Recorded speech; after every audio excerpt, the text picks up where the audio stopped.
We always end with a toast, but we all know we're going to toast to Daniel Craig. It's his last movie because he dies. We've said a million times he's definitively the badass Bond. That's like the attribute that he champions. When you go back and you look at all the other Bonds, especially Connery and Roger Moore, they played the character all the way up until their 50s, I believe.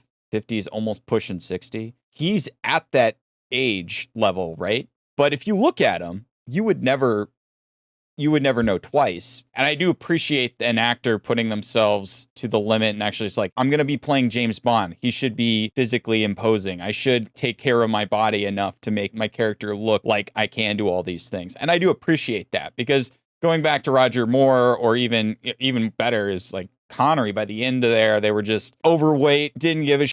Just coming in, I'm old, don't care. Even Pierce Brosnan, same. I mean, I love Pierce Brosnan, but same thing, you know, he's walking into that hotel and he looks like shit.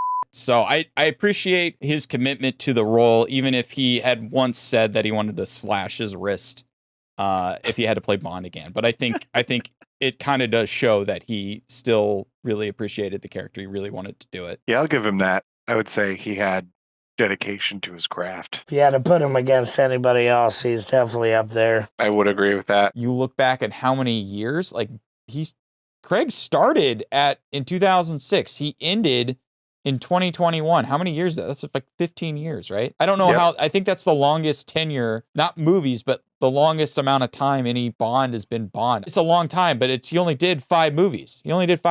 Pierce Brosnan's at the top. And then Craig has 2 and Connery has 2 in our top 5. It is a testament to the quality of movies he put out, even though the Craig era is cursed. And we'll talk in a bit about hindsight being what it is, how it could have been greatly improved had they designed it ahead of time. But Craig himself, the grand slam that was Martin Campbell's Casino Royale, set a standard that was impossible to follow for the rest of the series, especially as they were kind of making it up as they went along. But the story of how everybody gave him shit when he was cast, and that drove him to maniacally work out and just be the best he could be to make Casino Royale excellent. You've taken good care of you, buddy. And then to try to do that again with Quantum, but just, again, writer's strike, whatever it is, it kind of ruined his stride.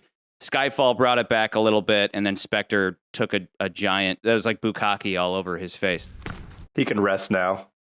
Craig can rest. Yeah.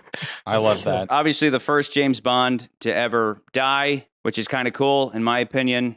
Daniel Craig, the badass Bond, Mr. Blue Eyes. His series isn't perfect, but goddamn, if he didn't do an excellent Bond to break out of all the other Bonds, he brought the badassness like nobody else could. To Daniel Craig. Here. Cheers to that. To James Blonde. To James Blonde. To James Blonde. To James To Bond. the badass Bond. The badass Bond. Cheers. To Daniel Craig.